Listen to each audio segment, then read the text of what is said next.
I am for the child who's had 7 addresses in a single year because she's in foster care, because her father abused her. And her mother couldn't believe her. She is the child I am for. I am a volunteer child advocate. I am you. Florida residents call toll-free 866-341-1425. Esto es amor de verdad, nadie lo puede dudar. Step up to craft beer. Taino Light Lager has a crisp, refreshing Caribbean-style flavor. Boricua Craft Ale, full-bodied flavor for the true beer drinker. Stop drinking beer water. Taino Craft Light Lager and Boricua Strong Craft Ale. Feel the rhythm and come up to craft beer.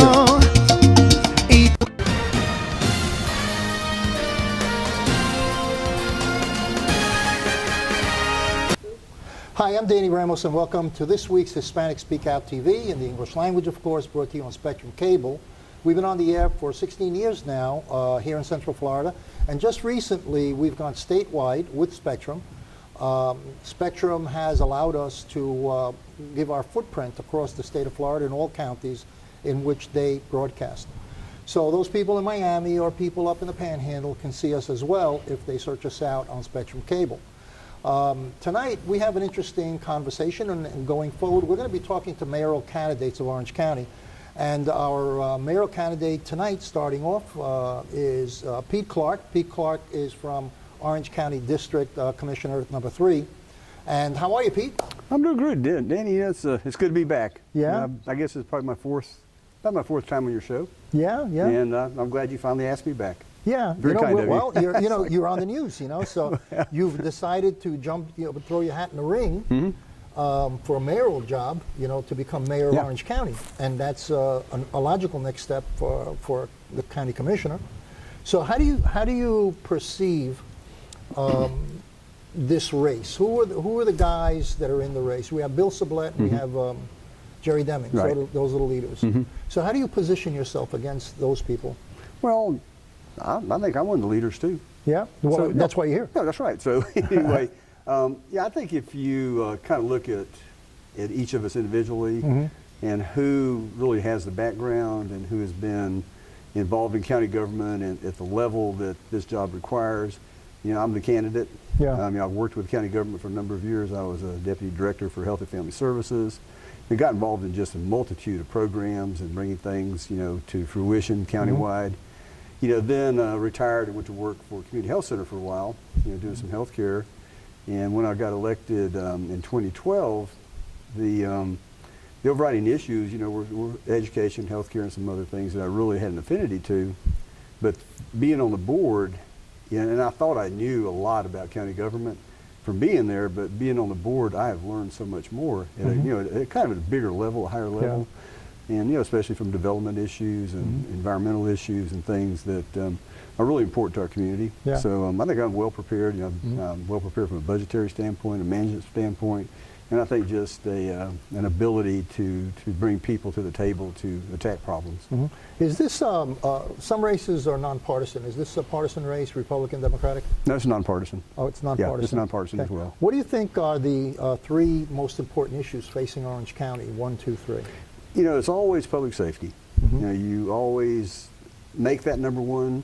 And generally, when you go out, it's number one on people's minds because people want to be safe in their homes. They want to feel safe when they go out.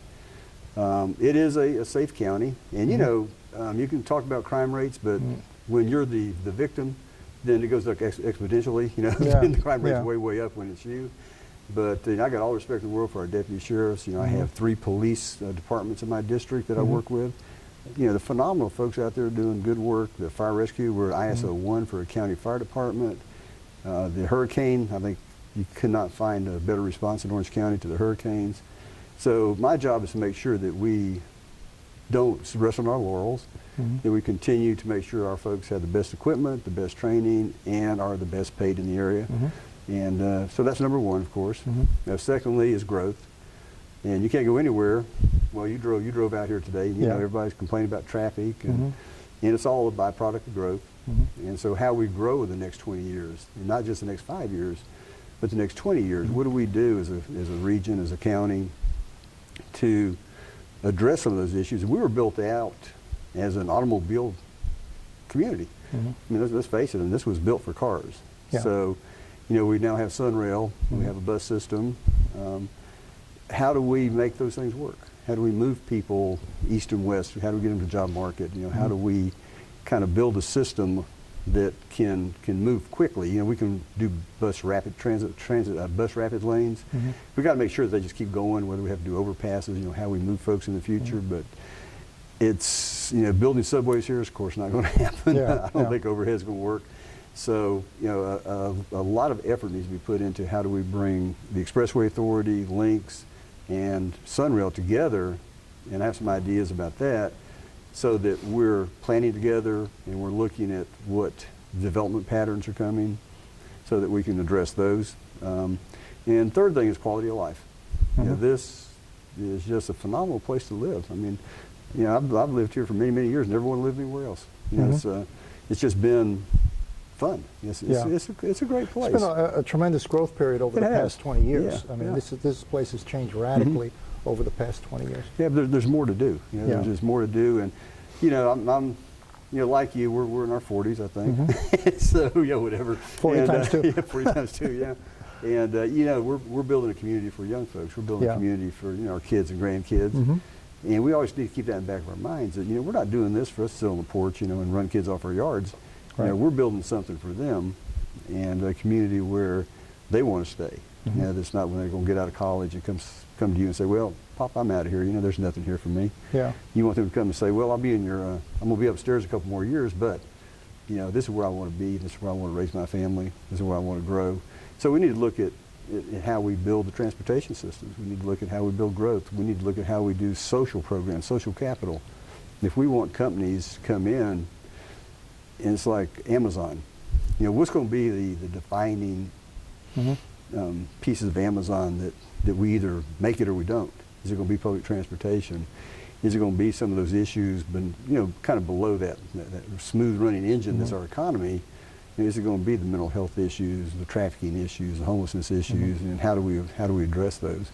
And I think if we jump in, and that's what I would do, I mean, really, really jump in and attack those, it will give us a lot of credence with those companies. I'm concerned about the homelessness problem we have here in Central Florida. There's supposed to be 26,000. I mean, that's a number that you can find on the internet. 26,000 homeless kids.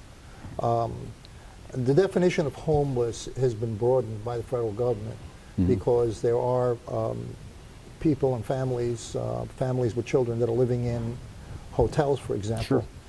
So that's been included in the homeless concept because it's week-to-week living. It's not an apartment. It's not permanent.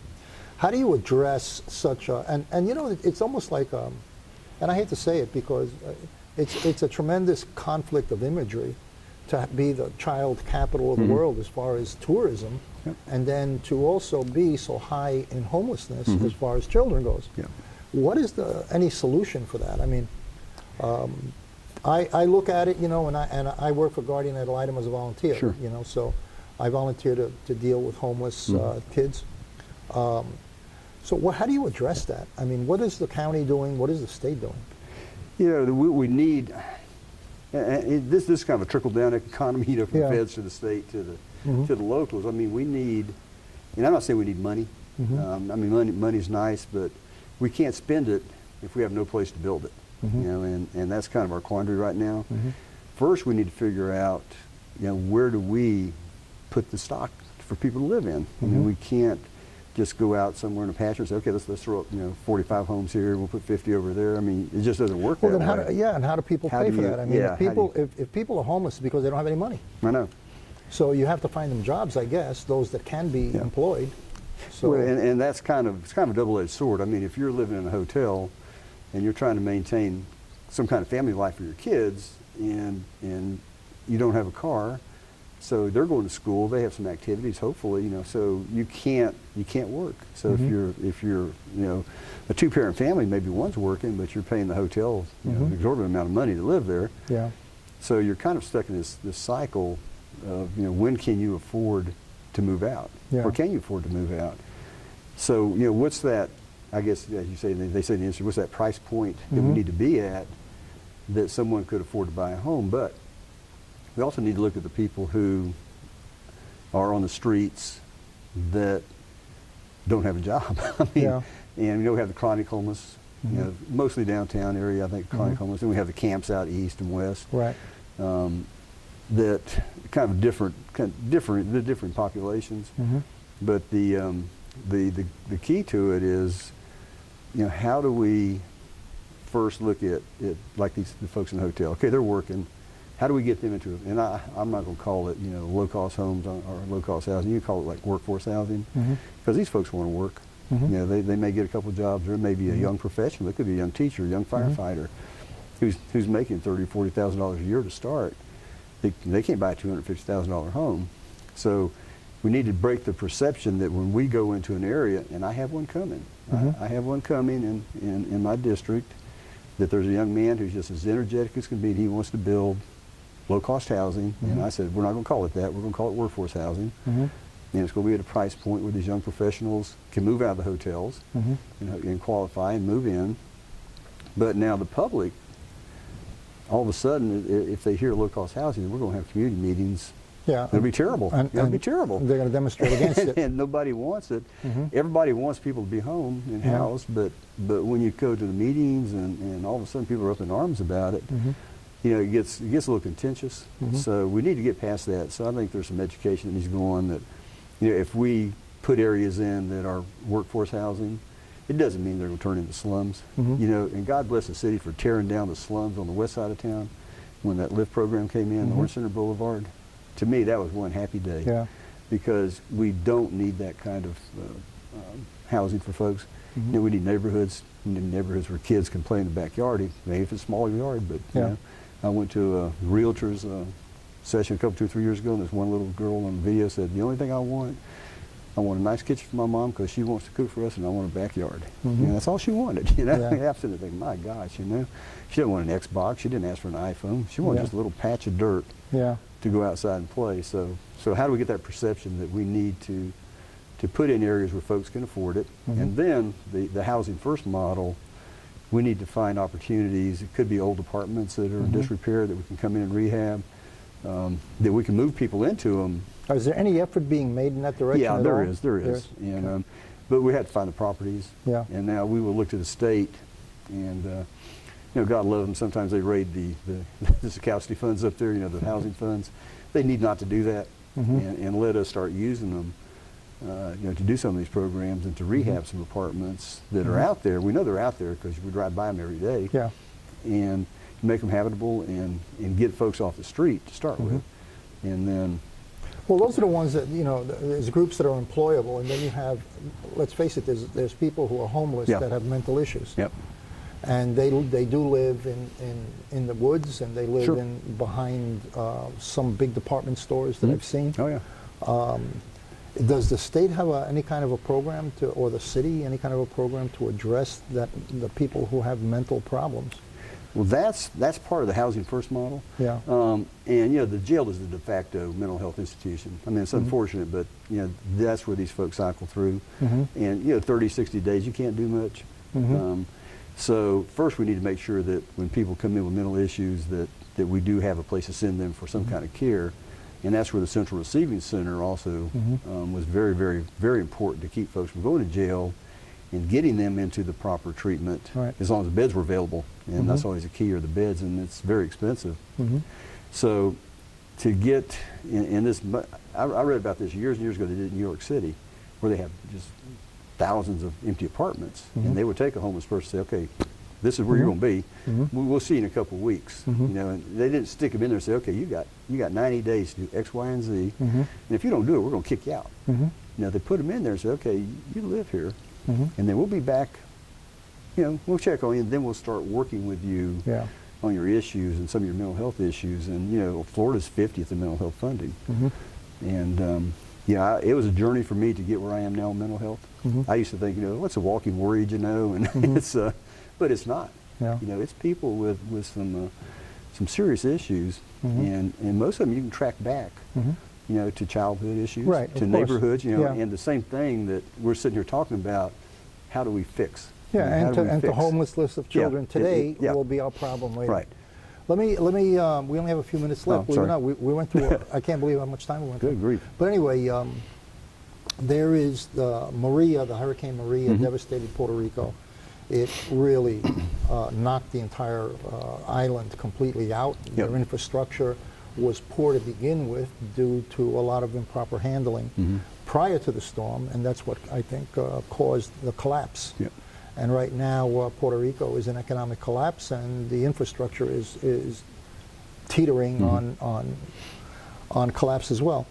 There are thousands and thousands of people coming out of Puerto Rico who are saying, there's nothing there. Their house is gone.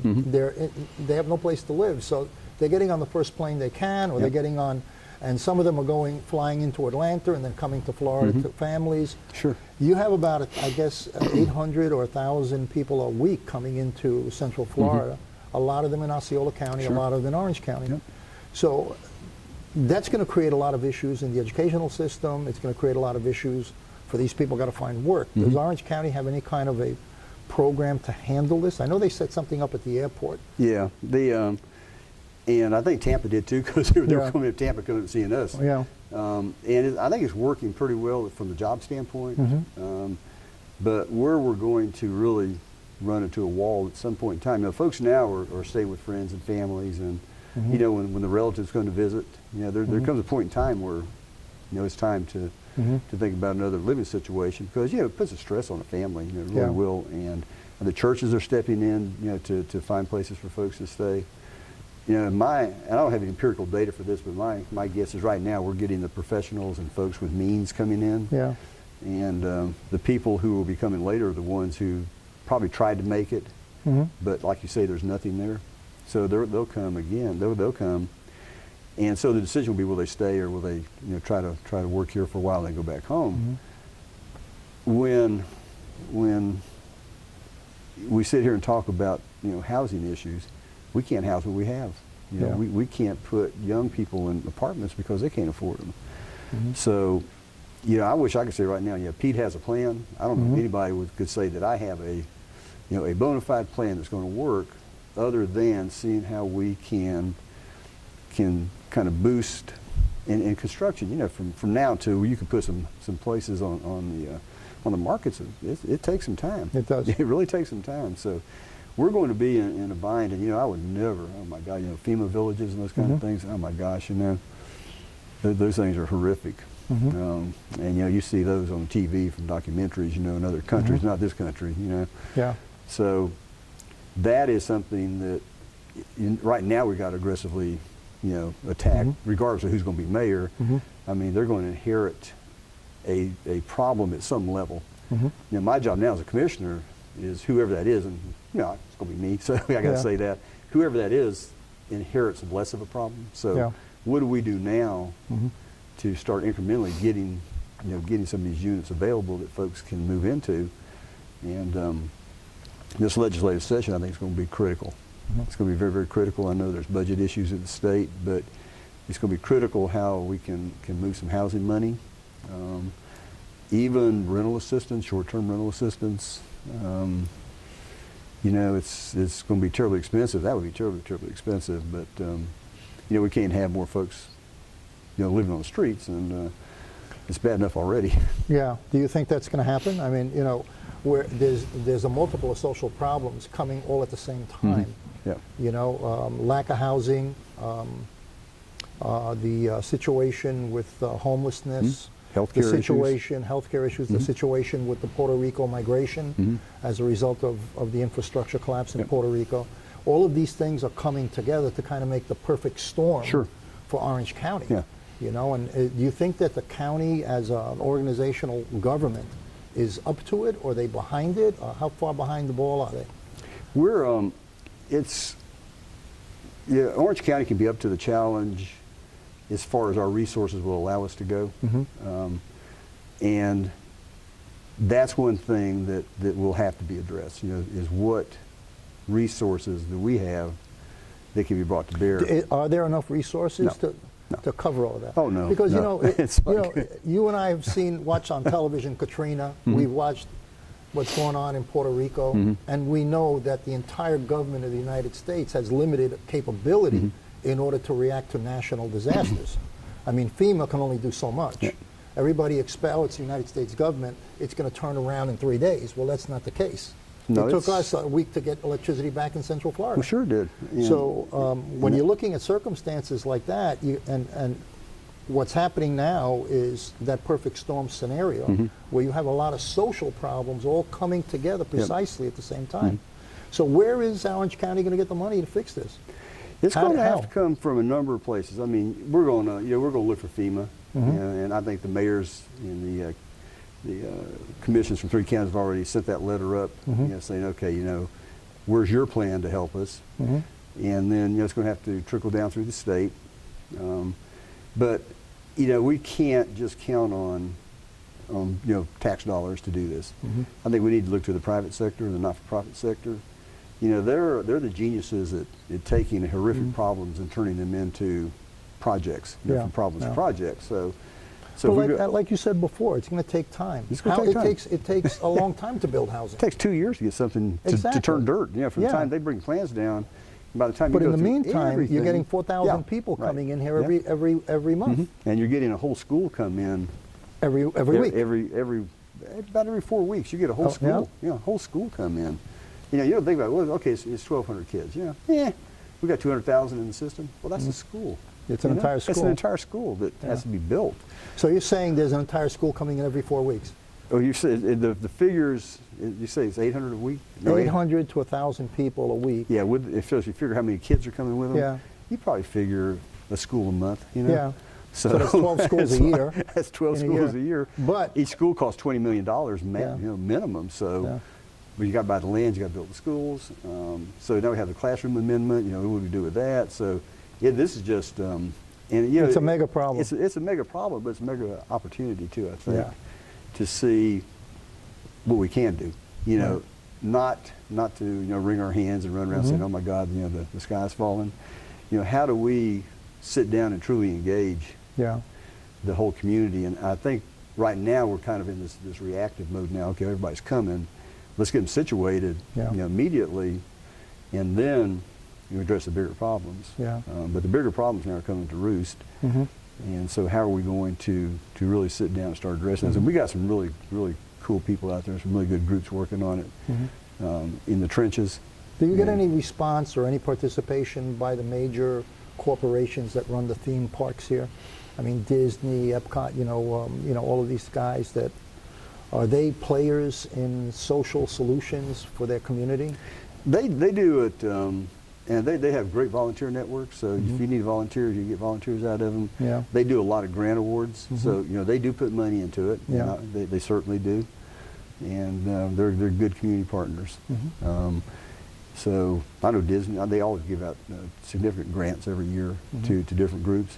So the awards may change now, based on what we're seeing. Maybe from different subject matter to homelessness and building schools. I don't know, but well, like you said, a school takes a year to build. Oh, 2 by probably. the time you get So you're always behind in the the curve. meantime, they're coming in every week. So the classroom problem is going to be huge. Yeah, so we can't build our way out of it. I mean, it's how do we do that, bumping up against the classroom amendment and everything, all the legal issues. What is the classroom amendment? Well, I think it's like 30 per, 30 to 30 teacher? per classroom. So right now, we're already right there. So, how do you bring the kids in, because you're going to have to increase it. Right. Unless you have more schools. And so I don't know if people can start doing charter. Now, charter schools can be done quicker, the charter word. But, if I were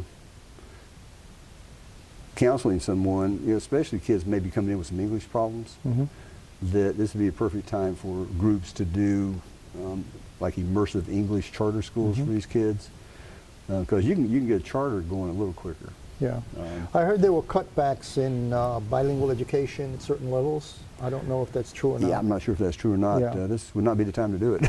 No, I wouldn't say that would be the time to do it now. Wouldn't. And I think it's a time where we need some immersive programs for kids, because we don't want them to get further behind. It'd be a shame, because they're probably great students, on the island, and now Yeah, they're here going through it's a totally different thing. They'll be going through cultural shock, Yeah. readjustment to language, readjustment to community, readjustment to friends that left Sure. their homeland. Yeah. Yeah, it's like, I was a military brat. So, first place I remember was Seattle, Washington. 3 years later, then all of a sudden I'm in Germany. Yeah. Whoa, so then, from there, Alabama. So That's a big change. That's a big change, but the worst was from Alabama, because I was a teenager, to France. Okay. But the one common denominator in the whole thing was a military school. The Army had schools. Right. So, that was kind of an it was oasis. a common thread. It was an oasis in the whole thing, but, Yeah. outside, it Yeah. was all, because most of the time we lived in the economy, Yeah. it was a different language, a different culture, Yeah. but we always had that school. Yeah. That school was there.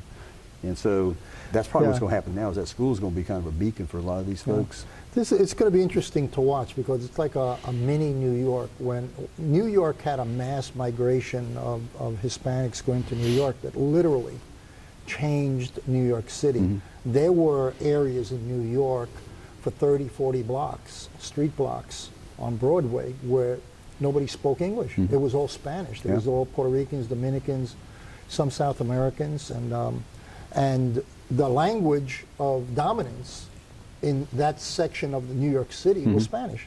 If you went over 138th Street, you speak Spanish. You walk into a store, you speak Spanish. Everything was Spanish. The influx was so strong and so great that that's the impact it had.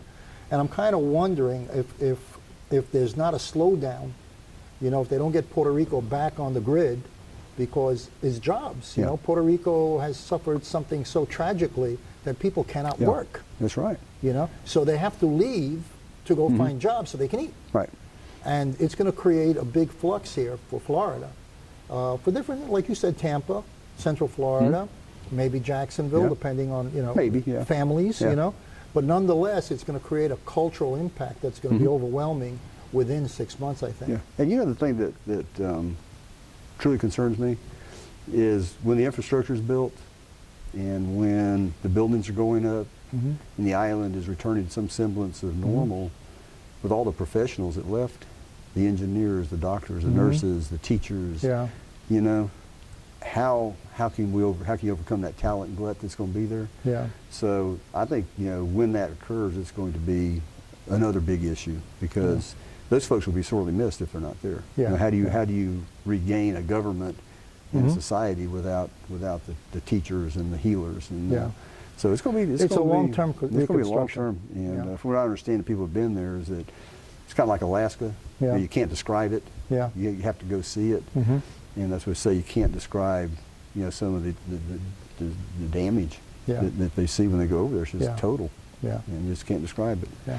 So. I had, to make this short because we run out of time, Okay. I had one of my friends is an attorney over here in Altamont, and her dad was living in a very nice apartment on the beach, in a condo, and he didn't have electricity. He had to walk up, and that kind of thing, but he was, I'm not leaving the island. Yeah. I'm not leaving my home, I'm not leaving the Sure. island. So, you would think that, well, she told me, you would think that, you're on the beach, the air, at least, but it wasn't so. She told me that he said that there were so many electric generators running on gasoline on the beach that you couldn't open up your sliding door because fumes would come in. And it was all night long. These motors would be going all night long. I didn't see it, but he was explaining it, which you can't imagine that. It's almost surrealistic. Yeah, I mean, in all of the hospitals and the big stores and the restaurants coming on, they're all generators. All generators, And, all generators. I got involved with that I-4 to Puerto Rico group. Yeah. And, we sent container after container down. Yeah. But the one thing everybody wanted was generators. And every now and then we get a load of generators and ship them That's what down they there. want. Everything's generated. Because you need electricity, Yeah. and especially out in the countryside, Yeah. nothing but. Well, But Orange County's facing a lot of issues. We are. We need a really good mayor there. Yeah, that'd be me. Yeah, well, That'd be me. congratulations for throwing in your hat. I appreciate You've it. done a great job as commissioner. We know that. And you're bringing something to the table that the other people are not bringing, and that is you've been working in Orange County on the commission for some time now, which is very positive for you. Yep. So, It is. Pete, congratulations. Always a pleasure, and man. I wish you the best of luck in the thank you world. very much. I appreciate and it. congratulations for running, and and continuing to support your community. Well, hopefully you'll have me back. Yeah, definitely. All right. This is Danny Ramos, and thank you for joining us this evening. And we will see you next week on Hispanic Speak Out TV, where we will continue interviews with leaders in the community.